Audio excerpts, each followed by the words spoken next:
Chapter 5. Blood Type. I walked to English in a kind of daze. I didn't realize when I first came through the door that class had already started. Miss Mason's irritated voice was my first clue. "Thank you for joining us, Mr. Swan." Patches of red formed on my face as I hurried to my seat. It wasn't until class was over that I noticed Michaela wasn't sitting next to me like she usually did, and I remembered that I had hurt her feelings. But she and Erica waited at the door for me, so I hoped that meant I would be forgiven eventually. As we walked, Michaela seemed to become herself again, getting more enthusiastic as she talked about the weather report for the weekend. The rain was supposed to take a short break, so a beach trip would be possible. I tried to match her enthusiasm to make up for disappointing her yesterday, but I could tell I wasn't fooling either of them. Rain or no rain, we would be lucky if the temperature even got close to 50 degrees. Not my idea of a beach day. The rest of the morning passed in a blur. It was hard to believe I wasn't imagining things again, that Edith had really said those words, and that her eyes had looked that way when she was saying them. Something about her confused my reality. First I thought I'd seen her stop a van barehanded, and now this. The original delusion seemed more likely than the second, that I appealed to her on any level. But here I was, walking into this one with eyes wide open, and I didn't even care that the punchline was coming. At the moment, it seemed like a decent trade, her laughter later for that look in her eyes now. I was both eager and nervous when I finally got to the cafeteria at lunchtime. Would she ignore me like usual? Would there be any sign from her that the conversation this morning had, in fact, happened? With a small percentage of my brain, I listened to Jeremy. Michaela had asked him to the dance, and they were going to go with a few others. Alan and Erica, Logan and Taylor. I think I grunted in the right places, because he didn't seem to notice how little of my attention I was giving him. My eyes went straight to her table as soon as I was walking through the door, and then disappointment hit me like a punch to the gut. There were only 4 people there, and Edith wasn't one of them. Was she going to disappear every time something significant happened? Of course, the conversation this morning was only significant to me, I was sure. I lost my appetite. I grabbed a bottle of lemonade for something to carry and followed Jeremy robotically through the line, wishing I were the kind of person who could just go home early, the kind who didn't worry about unexcused absences and detention and disappointed parental figures. "Edith Cullen is staring at you again," Jeremy said. I was 100% paying attention as soon as he said her name. I wonder why she's sitting alone today. My head snapped up, and I quickly followed his line of sight. Edith was sitting at an empty table across the cafeteria from where she usually sat. Her dimples flashed as soon as she knew I'd seen her. She raised one hand and motioned with her index finger for me to join her. As I stared, not entirely believing my own eyes, she winked. "Does she mean you?" Jeremy asked. There was an insult in his astonishment, but I was past caring. Maybe she needs help with her biology homework," I muttered. "I guess I should go see what she wants." I could feel Jeremy staring after me as I walked away. I could also feel those ugly splotches of red start up my neck, and tried to calm myself. When I got to her table, I just stood there behind the chair across from her, awkward. "Why don't you sit with me today?" she suggested through a wide smile. I sat down automatically, watching her expression. Was this how the joke ended? She hadn't stopped smiling. I found that I still didn't care. Whatever got me more time this close to her? She stared back at me, still smiling. Did she want me to say something? "This is, different," I finally managed. "Well," she said, and then paused. I could tell there was more, so I waited. The rest of it followed in a rush, the words blurring together so that it took me a minute to decipher the meaning. "I decided as long as I was going to hell, I might as well do it thoroughly." I kept waiting, thinking she would explain, but she didn't. The silence got more uncomfortable as the seconds passed. "You know I don't understand what you mean, right?" I asked. "I'm counting on it," she said, and then her eyes focused behind me. "I think your friends are upset that I've stolen you." Suddenly, I could feel all their eyes boring into my back. For once, it didn't bother me at all. "They'll survive." She grinned. "I may not give you back, though." I swallowed too loud, and she laughed. "You look worried," she said. "No." I stopped to swallow again, hearing the edge of a break in my voice. But surprised, yes. "What's this all about?" I gestured toward her and the rest of the empty table. "I told you, I'm tired of trying to stay away from you. So I'm giving up." The smile was fading, and her eyes were serious by the end. "Giving up?" I repeated. "Yes, giving up trying to be good. I'm just going to do what I want now, and let the chips fall where they may." The smile disappeared completely, and a hard edge crept into her silky voice. "You lost me again."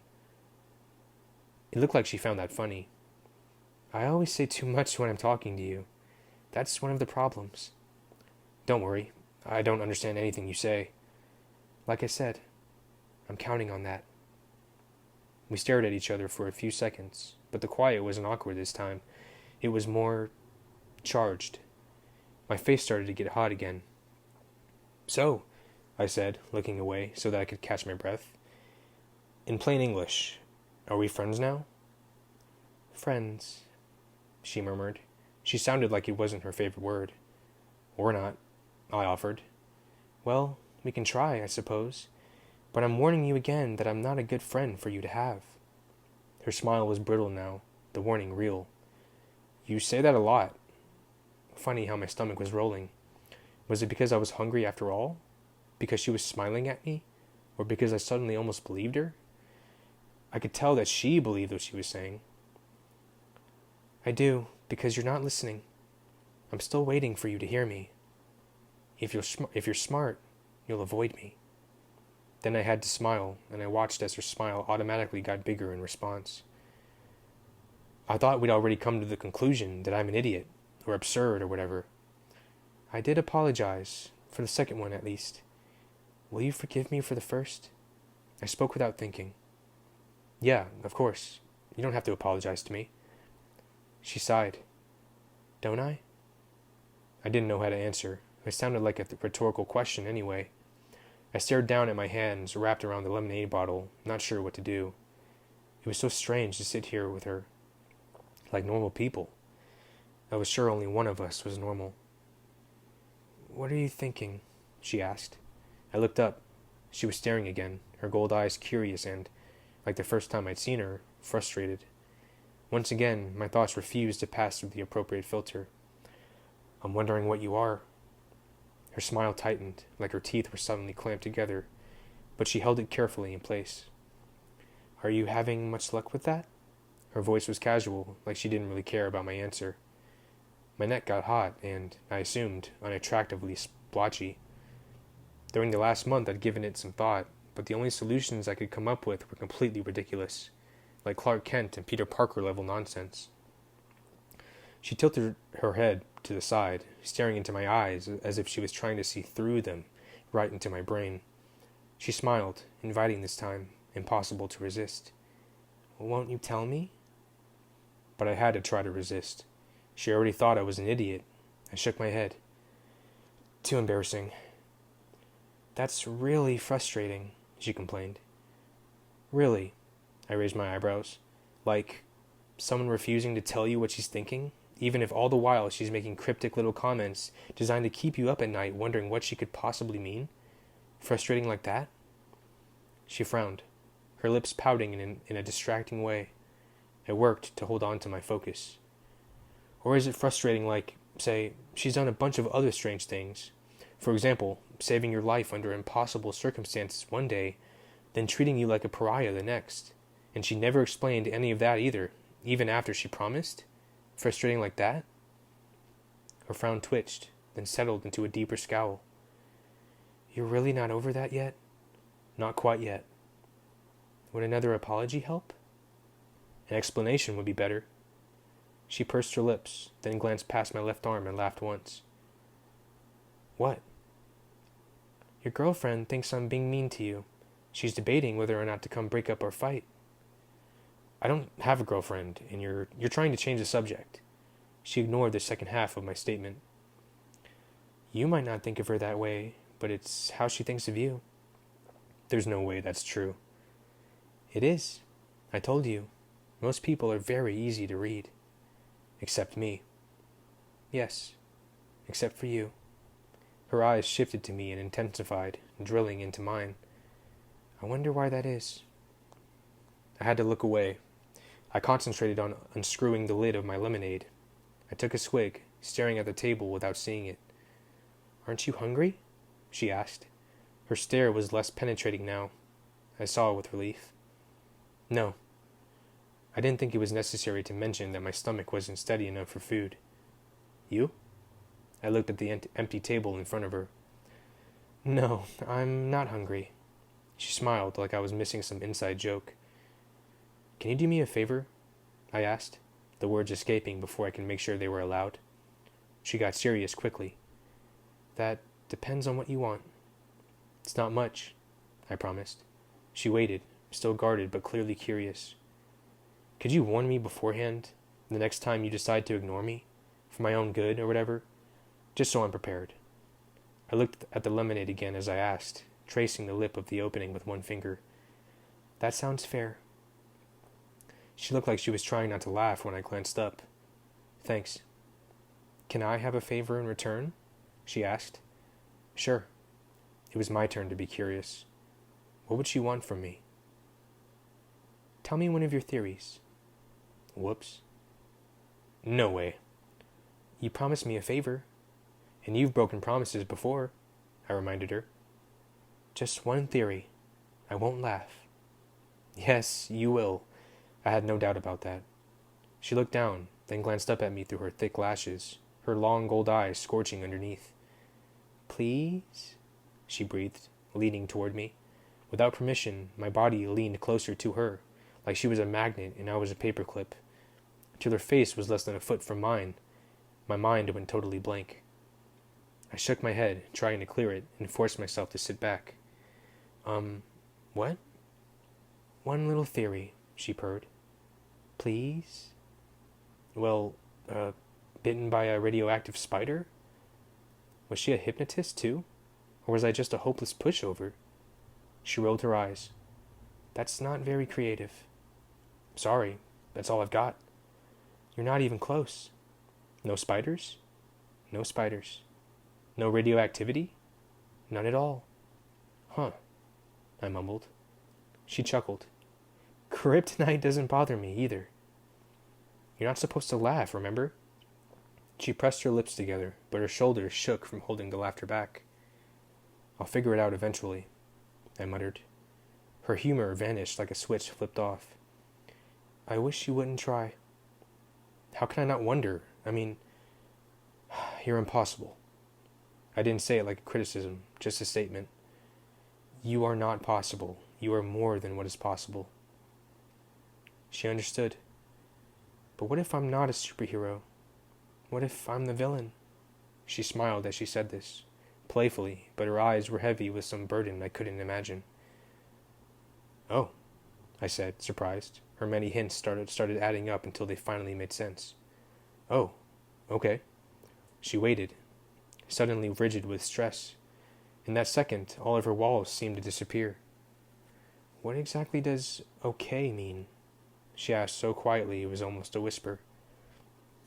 I tried to order my thoughts, but her anxiety pushed me to answer faster. I said the words without preparing them first. You're dangerous? It came out like a question, and there was doubt in my voice. Excuse me. She was smaller than I was, no more than my age, and and delicately built. Under normal circumstances, I would have laughed at applying the word dangerous to someone like her. But she was not normal, and there was no one like her. I remembered the first time she glared at me with hate in her eyes, and I'd felt genuinely afraid, though I hadn't understood the reaction in the moment, and I thought it foolish just seconds later. Now I understood. Under the doubt, outside the incongruity of the word dangerous applied to her slim, imperfect body, I could feel the truth of the foundation. The danger was real, though my logical mind couldn't make sense of it, and she'd been trying to warn me all along. Dangerous, I murmured again, trying to fit the word to the person in front of me. Her porcelain face was still vulnerable, without walls or secrets. Her eyes were wide now, anticipating my reaction. She seemed to be bracing herself for some kind of impact. "But not the villain," I whispered. "No, I don't believe that." "You're wrong." Her voice was almost inaudible. She looked down, reaching out to steal the lid from my lemonade, which she then spun like a top between her fingers. I took advantage of her inattention to stare some more. She meant what she was saying. That was obvious. She wanted me to be afraid of her. What I felt most was fascinated. There were some nerves, of course, being so close to her, fear of making a fool of myself. But all I wanted was to sit here forever, to listen to her voice and watch the expressions fly across her face, so much faster than I could analyze them. So of course that was when I noticed that the cafeteria was almost empty. I shoved my chair away from the table, and she looked up. She seemed sad, but resigned, like this was a reaction she'd been waiting for. "We're going to be late," I told her, scrambling to my feet. She was surprised for just a second, and the now familiar amusement was back. "I'm not going to class today." Her fingers twirled the lid so fast it was just a blur. "Why not?" She smiled up at me, but her eyes were not entirely disguised. I could still see the stress behind her facade. "It's healthy to ditch class now and then," she said. "Oh, well, I guess I should go?" Was there another option? I wasn't much for ditching, but if she asked me to. She turned her attention back to her makeshift top. "I'll see you later, then." That sounded like a dismissal, and I wasn't totally against being dismissed. There was so much to think about, and I didn't do my best thinking with her near. The first bell rang, and I hurried to the door. I glanced back once to see that she hadn't moved at all, and the lid was still spinning in a tight circle like it would never stop. As I half ran to class, my head was spinning just as fast. So few questions had been answered. None, really, when I thought through it, but so many more had been raised. I was lucky. The teacher wasn't in the room when I ran late, face hot.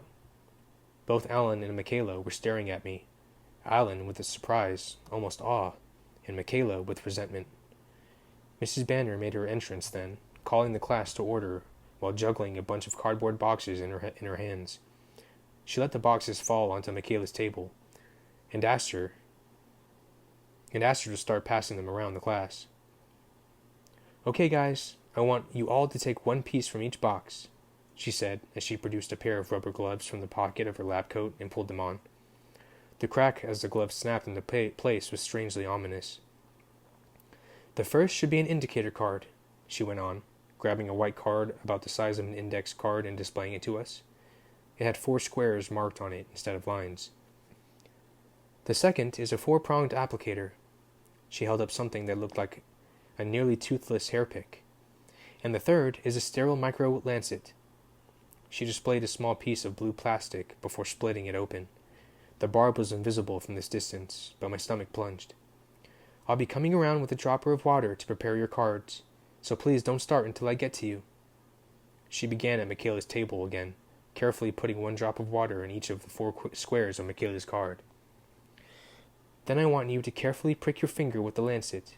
She grabbed Michaela's hand and jabbed the spike into the tip of Michaela's middle finger. "Ouch," Michaela complained. Clammy moisture broke out across my forehead and my ears began to fade to ringing. "Put a small drop of blood on each of the prongs." Mrs. Banner demonstrated as she instructed, squeezing Michaela's finger till the blood flowed. I swallowed convulsively and my stomach heaved. "And then apply it to the card," she finished, holding up the dripping red card for us to see. I closed my eyes, trying to hear through the humming in my ears. "The Red Cross is having a blood drive in Port Angeles next weekend, so I thought you should all know your blood type." She sounded proud of herself. "Those of you who aren't 18 yet will need a parent's permission. I have slips at my desk." She continued through the room with her water dropper. I put my cheek against the cool black tabletop and tried to hold on as everything seemed to get farther away, slithering down a dark tunnel. The squeals, complaints, and giggles as my classmates skewered their fingers all sounded far off in the distance.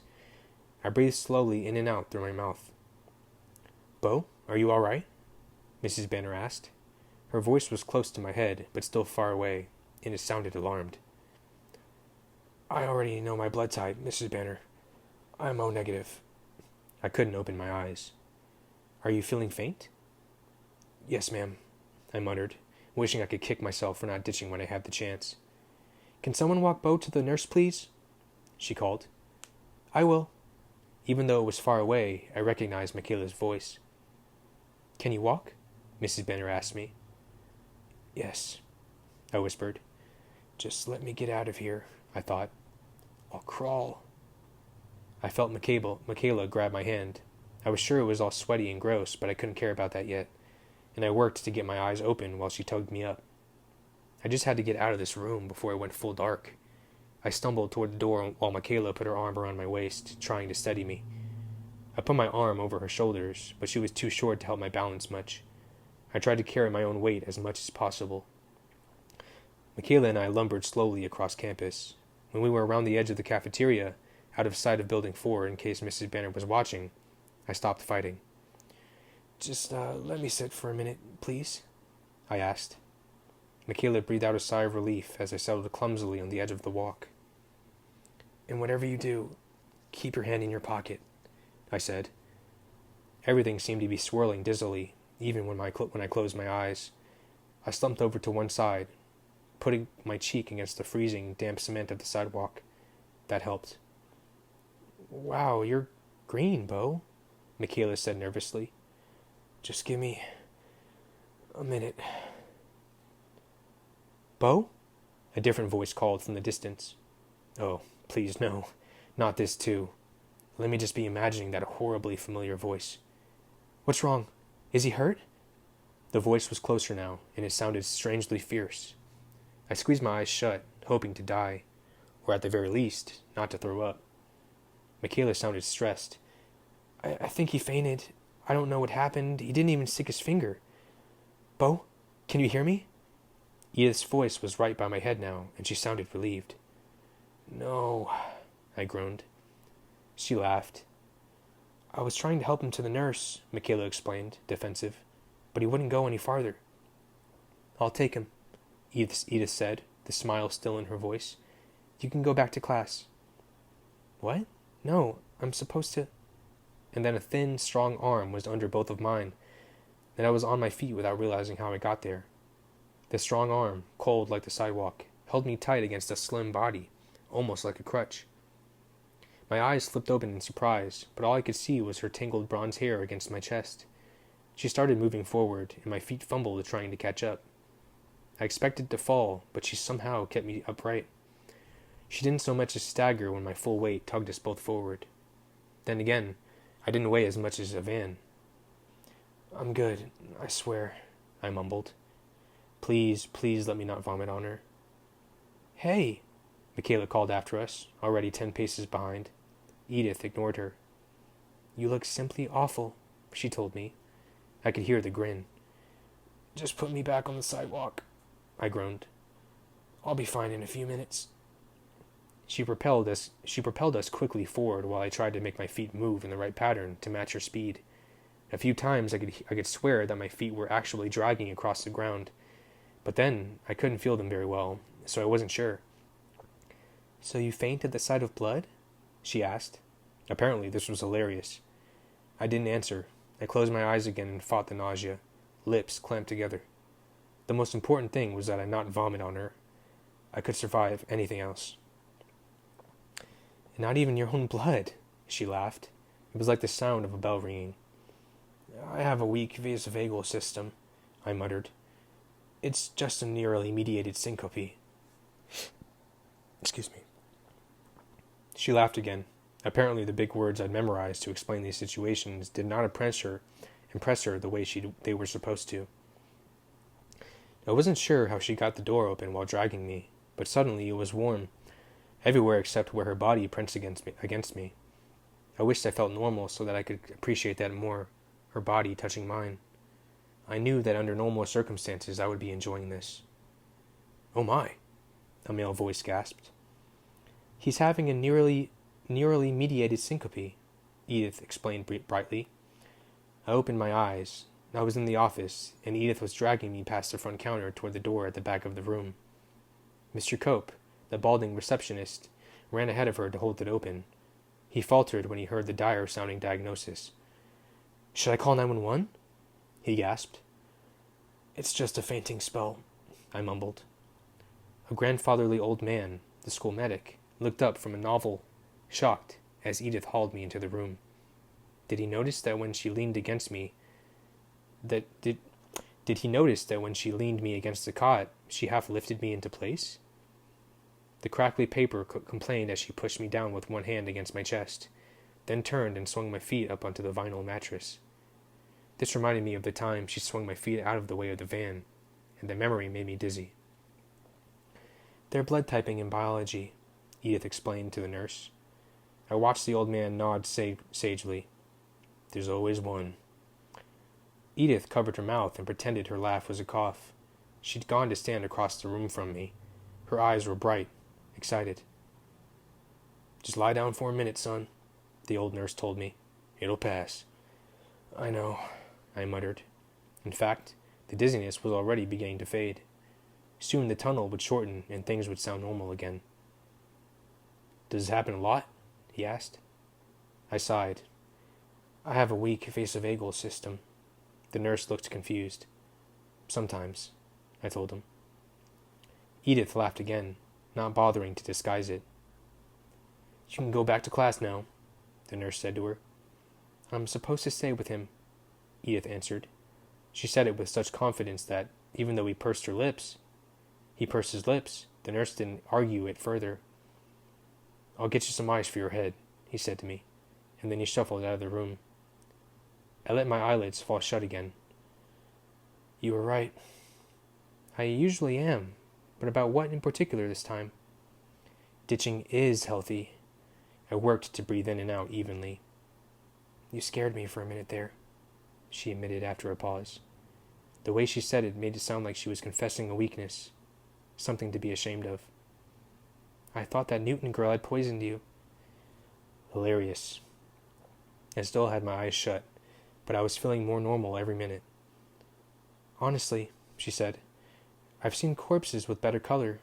I was concerned that I might have to avenge your death." "I bet Michaela's annoyed." "She absolutely loathes me," Edith said cheerfully. "You don't know that," I countered, but then I wondered. "You should have seen her face. It was obvious." "How did you even see us? I thought you were ditching." I was pretty much fine now, though the queasiness would probably have passed faster if I'd eaten something for lunch. On the other hand, maybe it was lucky my stomach was empty. "I was in my car, listening to a CD."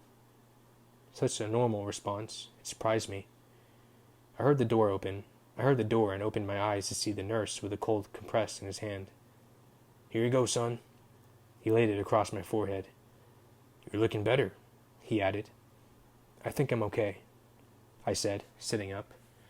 Just a little ringing in my ears, no spinning.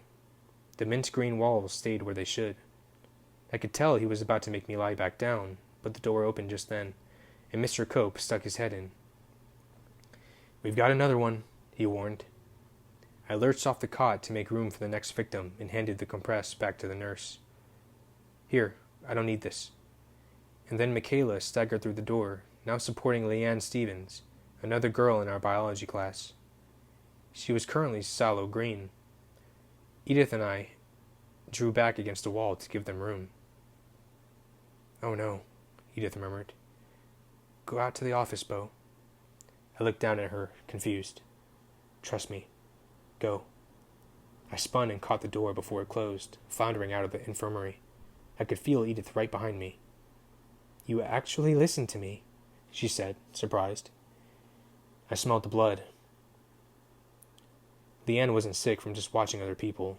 Much less embarrassing, I thought. "People can't smell blood," Edith contradicted. "I can.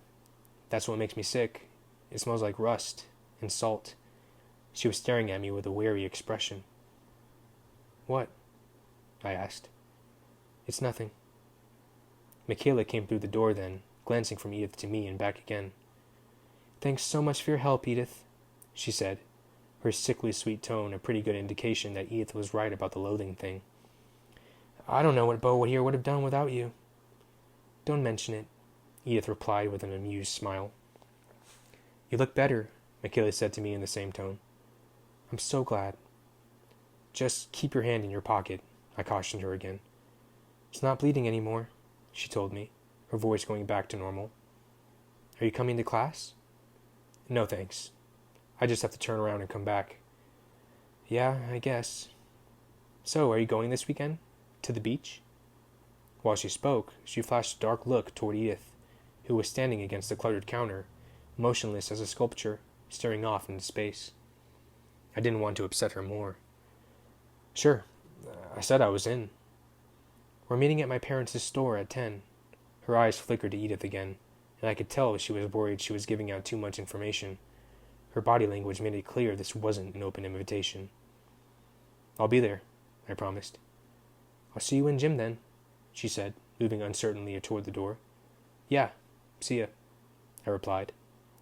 She looked at me again, her round face slightly pouting, and then as she walked through the door, her shoulders slumped. Guilt lanced through me, the same as yesterday.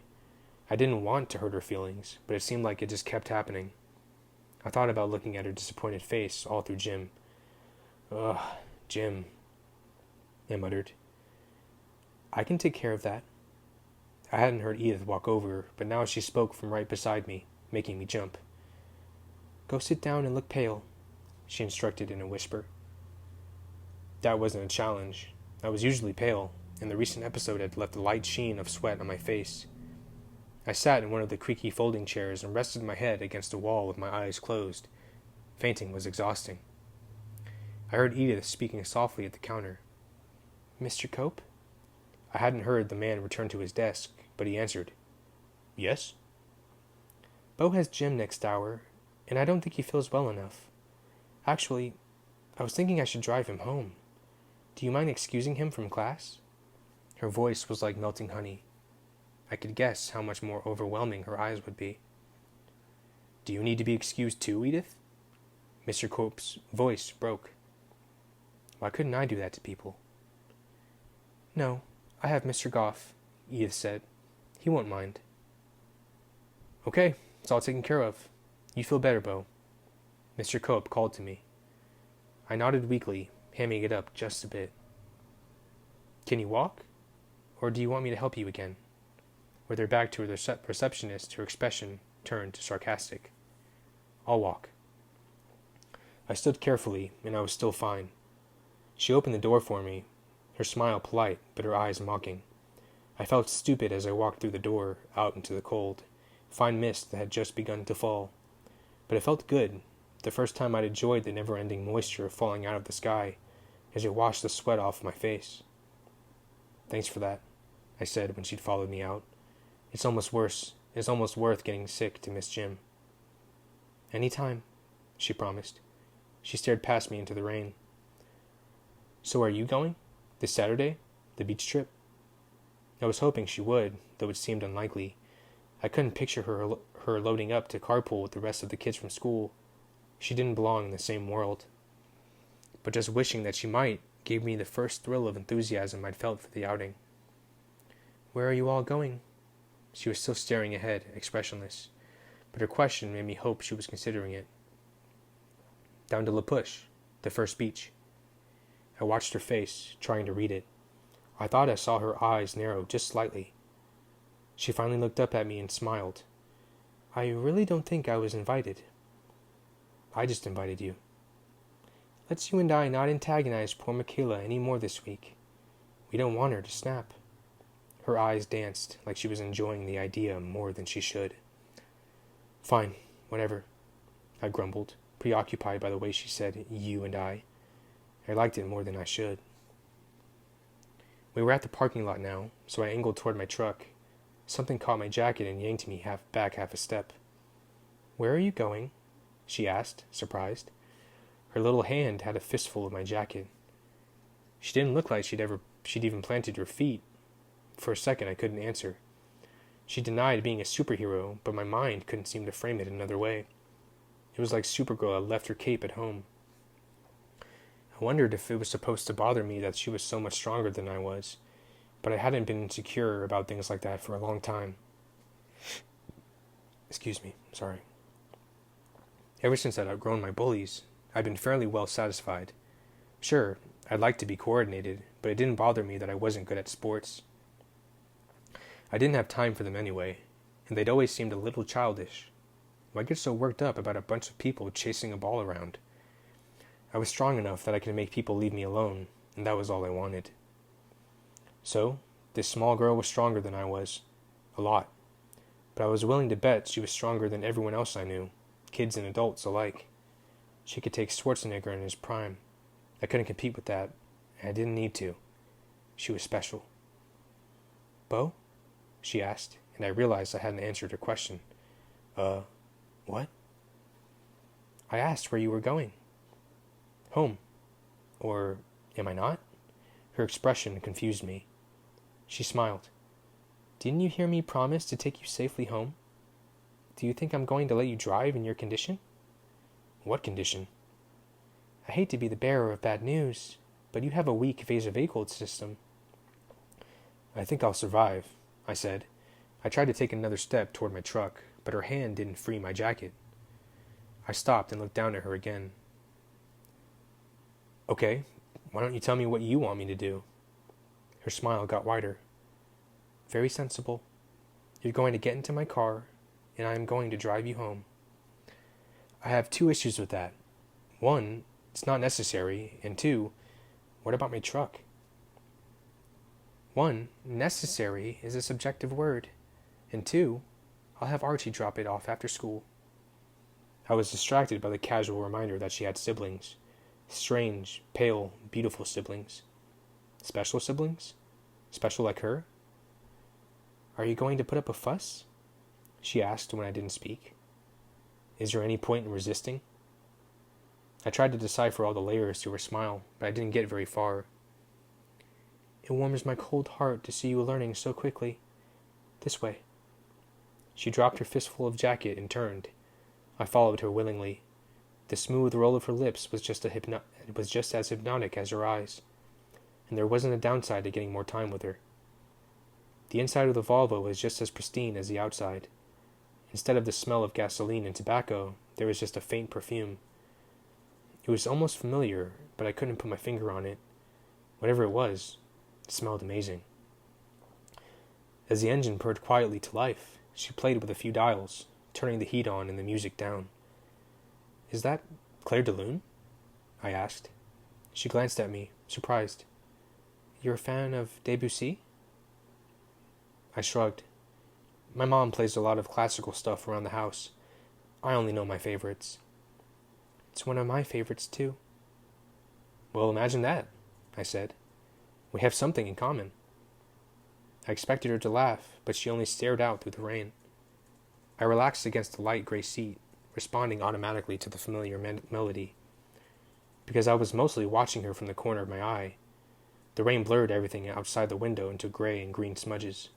It took me a minute to realize we were driving very fast. The car moved so smoothly I didn't feel the speed. Only the town flashing by gave it away. What's your mother like? She asked suddenly. Her butterscotch eyes studied me curiously while I answered. She kind of looks like me. Same eyes, same color hair, but she's short. She's an extrovert and pretty brave. She's also slightly eccentric, a little irresponsible, and a very unpredictable cook. She was my best friend. I stopped. It made me depressed to talk about her in the past tense. How old are you, Beau? Her voice sounded frustrated for some reason I couldn't imagine. The car stopped, and I realized we were at Charlie's house already. The rain had really picked up, so heavy now that I could barely see the house. It was like the car was submerged in a vertical river. I'm 17, I said, a little confused by her tone. You don't seem 17, she said. It was like an accusation. I laughed. What? She demanded. My mom always says I was born 35 years old, and that I get more middle-aged every year. I laughed again, and then sighed. Well, someone has to be the adult. I paused for a second. You don't seem like much junior in high. You don't seem much like a junior in high school either. She made a face and changed the subject. Why did your mother marry Phil? I was surprised that she remembered Phil's name. I was sure I'd only said it once, almost 2 months ago. It took me a second to answer. My mom, she's very young for her age. I think Phil makes her feel even younger. Anyway, she's crazy about him. Personally, I didn't see it, but did anyone ever think anyone was good enough for his mom? Do you approve? She asked. I shrugged. I want her to be happy, and he's who she wants. That's very generous. I wonder. What? Would she extend the same courtesy to you, do you think? No matter who your choice was? Her eyes were suddenly intent, searching mine. I think so, I stuttered. But she's the adult, on paper at least. It's a little different. Her face relaxed. No one too scary then, she teased. I grinned back. What do you mean by scary? Tattoos and facial piercings? Tattoos and facial piercings? That's one definition, I suppose. What's your definition? She ignored me and asked another question. Do you think I could be scary? She raised one eyebrow. I pretended to examine her face for a minute, just as an excuse to stare at her, my favorite thing to do. Her features were so delicate, so symmetrical. Her face would stop anyone in his tracks, but it wouldn't make him run in the other direction, the opposite. It's kind of hard to imagine that, I admitted. She frowned to herself. But, I'm sure you could be if you wanted to. She tilted her head and gave me an exasperated smile, but didn't say anything else. So are you going to tell me about your family? I asked. It's got to be a much more interesting story than mine. She was instantly cautious. What do you want to know? The Cullens adopted you? Yes. I hesitated for a minute. What happened to your parents? They died many years ago. Her tone was matter of fact. I'm sorry. I don't really remember them clearly. Karina and Ernest have been my parents for a long time now. And you love them. It wasn't a question. It was obvious in the way she said their names. Yes, she smiled. I can't imagine two better people. Then you're very lucky. I know it. And your brother and sister? She glanced at the clock on the dashboard. My brother and sister, and Jessamine and Royal for that matter, are going to be quite upset if they have to stand in the rain waiting for me. Oh, sorry. I guess you have to go. It was stupid, but I didn't want to get out of the car. And you probably want your truck back before Chief Swan gets home, and you have to explain about this syncopal episode. She was good with the medical jargon, but then her mother was a doctor. I'm sure he's already heard. There are no secrets in Forks, I grumbled. Apparently I'd said something funny, but I couldn't guess what it was, or why there was an edge to her laughter. Have fun at the beach, she said when she was finished. Good weather for sunbathing. She gestured to the sheeting rain. Won't I see you tomorrow? No. Eleanor and I are starting the weekend early. What are you going to do? A friend could ask that, right? I hope she couldn't hear the disappointment in my voice. We'll be hiking the Goat Rocks Wilderness, just south of Rainier. Oh, sounds fun. She smiled. Will you do something for me this weekend? She turned to look at me straight in the eyes, her own burning in their hypnotic way. I nodded, helpless. Anything, I could have said, and it would have been true. Don't be offended, but you seem to be one of those people who just attract accidents like a magnet. Try not to fall into the ocean or get run over by anything, all right? She flashed her dimples at me, which took away some of the sting of being called incompetent. I'll see what I can do, I promised. I jumped out into the vertical river and ran for the porch. By the time I turned around, the Volvo had disappeared. Oh! I clutched at my jacket pocket, remembering that I'd forgotten to give her my key. The pocket was empty.